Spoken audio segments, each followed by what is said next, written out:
What's up, YouTube? This is Zeta coming to you with my latest profile video for July 2020. And today, guys, we're looking at my updated Sideframe deck. Now, Sideframes happen to be one of the more interesting synchro-based archetypes, primarily because it's more of a control-based archetype. This deck can respond to and pretty much negate a lot of the different things your opponent can do. And because of that reason, it's not very well liked. But hey, this deck does what it does. It does it well. And to be very honest, it still can give problems to a lot of different players. If you don't believe me, I'll be having a EDO replay video up on the Team FTK site.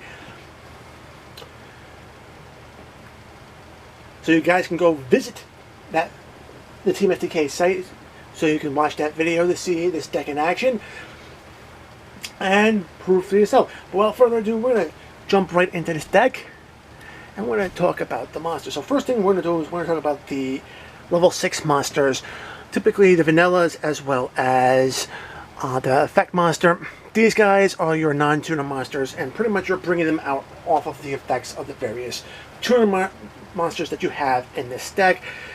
The vanilla Sideframe driver, pretty much standard, 2,500 attack points. It's pretty much a beat stick, so not bad.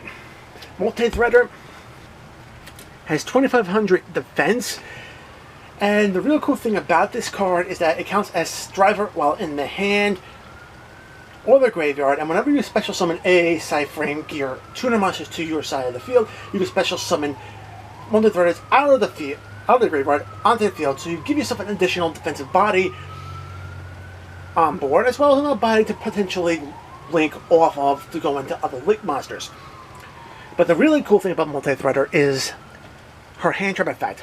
Multi-Threader's hand trap effect allows you to basically discard the card and basically protect any of your Sideframe cards that are face up from being destroyed by card effect or battle, and that's the primary reason why I love running her at 2. Most players decide to run 3 of driver and 1 of threader, but because of her protection effect, I kind of like the 2-on-2 ratio the best.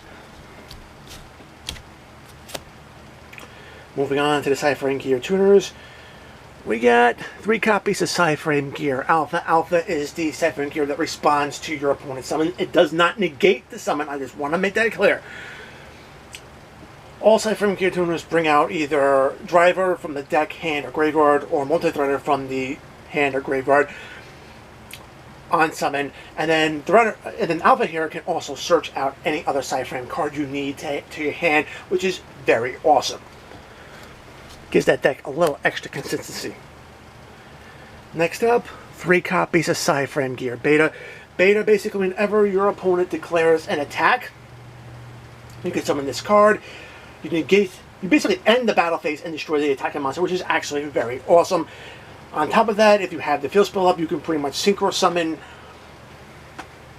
a level 7 synchro monster and further do other things to your opponent. So definitely worth having in this deck. And of course, 3 copies of Sideframe gear Delta. Delta negates the activation of spell cards, summons out your driver and multi-threader, and you're allowed to go into a level 8 synchro.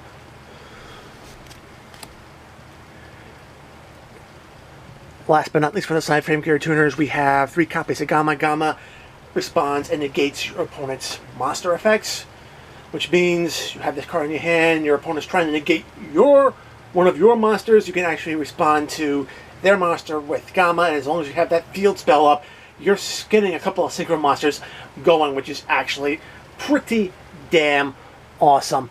Okay, I'm not running Epsilon. Epsilon I'm saving more or less in my side deck for the Eldritch or back row heavy matchups.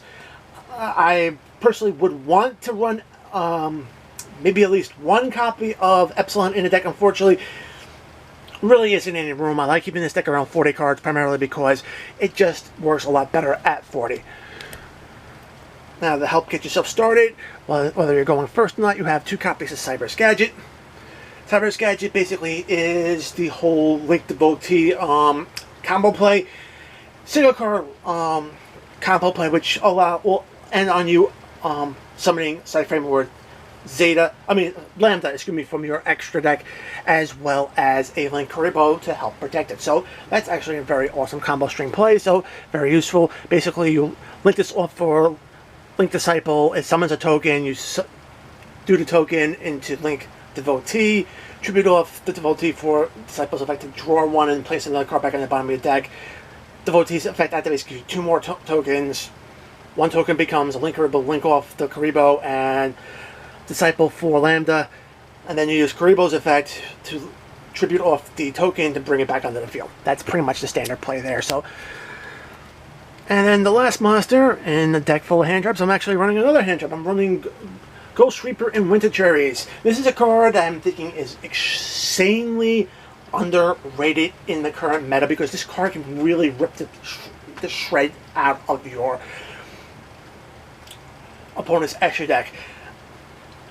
I am running at least 5 different targets in my current extra deck.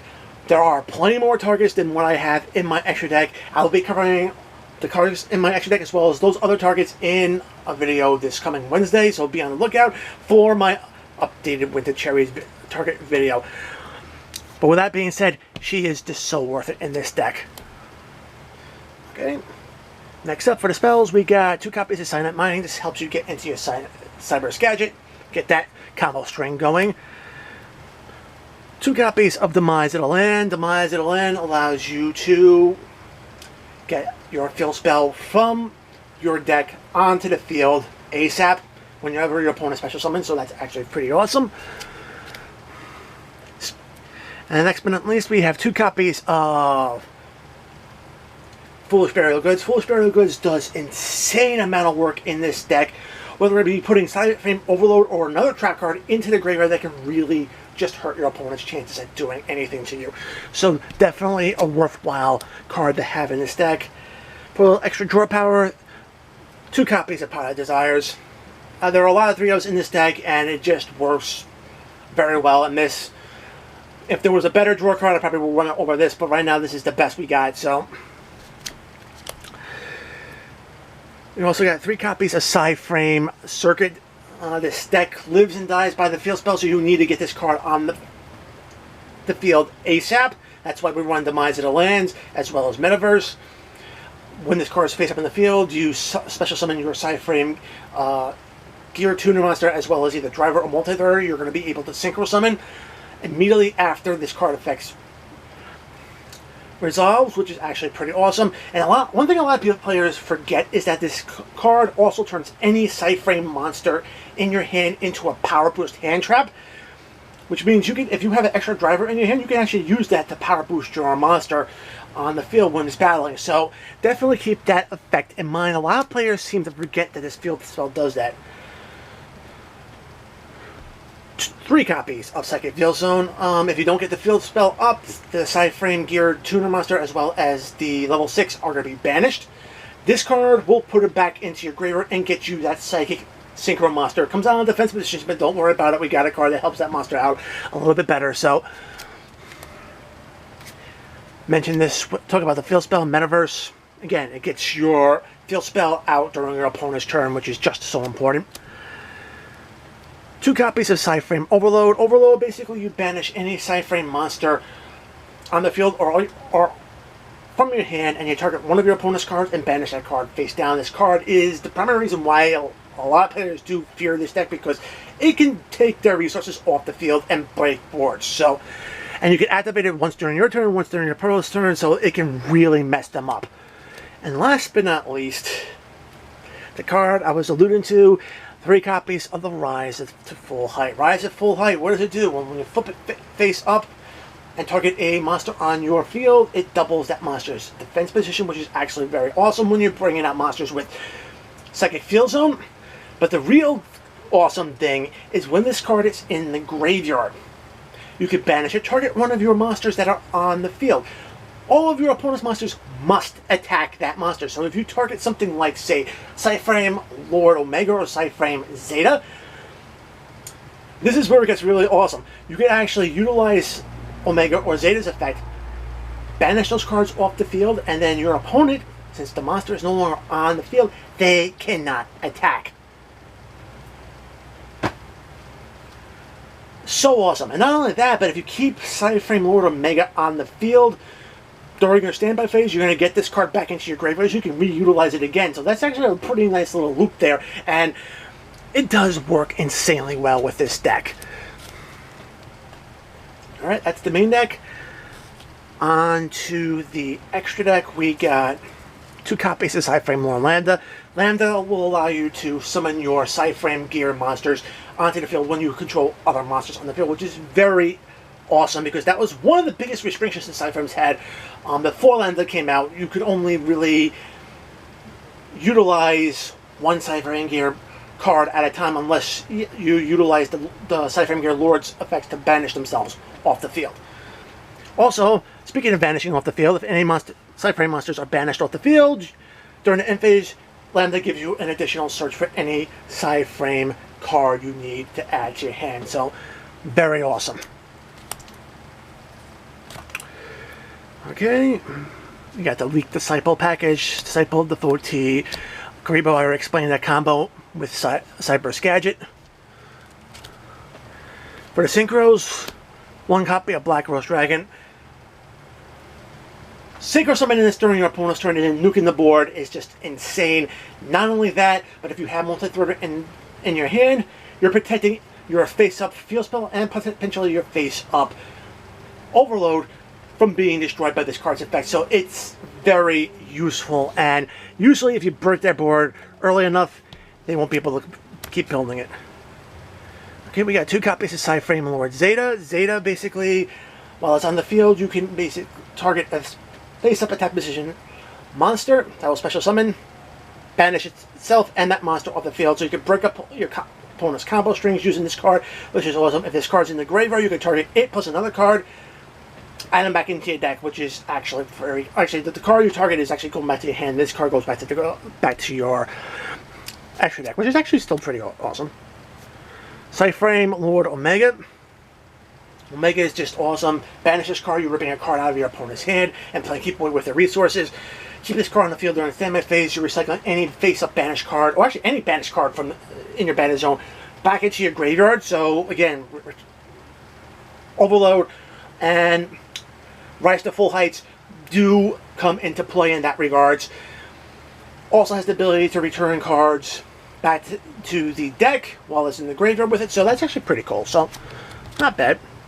Now for the targets here, for Ghost Reaper, I'm running 1 copy of Invoke Megabot. I've been seeing an uptick of Vote players a lot recently, primarily because of the upcoming reprints of the Invoked fusions and Invocation in Battles of Armageddon, but also because of the upcoming Rise of the Duelists, because one of the best decks that coming out of that set is the Dragma, and Invoked Dragma works insanely well. That's why you want to be targeting this card. I've been seeing a lot of Invoked Dragma online, but I've also been playing against a lot of different other Invoked players, so definitely this is the card you want to get out of their extra deck using Reaper, because primarily once you get this card out of the deck, they're not going to really have any interruptions for you, and that can actually cause a lot of problems for them. Next up is Traptrix Rafflesia. Rafflesia, oof. This card is insane in any deck that can put out rank 4 Exceeds monsters and has Gravedigger Trap Hole in their deck. Primarily because you put this card on the field in defense position whenever your opponent activates a card that's in your hand, like the Sideframe Gear monsters here. It detaches a material and then activates Gravedigger Trap Hole from the deck to basically negate that activation and then burn you for 2,000 points of damage. And I can tell you right now, calling this card off of Ghost Reaper, definitely worth it. Alright, the other card is going to be True King of all Calamities. Anything that can shut down your lighter tribute monster effects definitely is not a good thing, and you want to get this card out of your opponent's extra deck, especially if you suspect them being able to get out level 9 monsters. And last but not least, I am running 2 more links here. Christron Handcuff. Now, to be honest, you could potentially utilize this card in this deck outside of Gross Reaper target, primarily because all the Sideframe gear tuner monsters are tuners and they have to be special summoned by an effect, so it does kind of make sense you can actually go into this card and then further link up, which is actually very awesome because it is a synchro based deck, and because it is a synchro based deck, run Oradon alongside of it just for the tokens. Again, both of these cards are great Gross Reaper targets. They can rip apart the synchro engine as well. This card is typically the starter. This is usually the primary extender. If you don't have access to a Oradon but Link Cross, use Link Cross instead. But still, these are the two that I'm going to be going with primarily because I do like the idea of being able to go into other synchro plays in this deck. So definitely awesome cards there as well.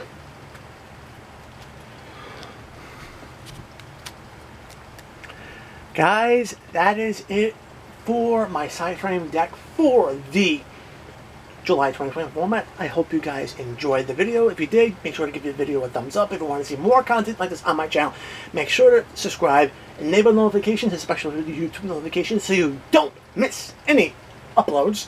Check out the description box below. Find the links to my affiliates, tcgplayer.com, as well as sidedeckversus.com. Great resources for any Yu-Gi-Oh player. Follow me on social media, Twitter, and Reddit. And guys, if you want to help grow my community to even greater heights, consider joining my Discord. Invite link is in the description box below. Join the conversation. We'll love to have you. As always, guys, until next time, peace.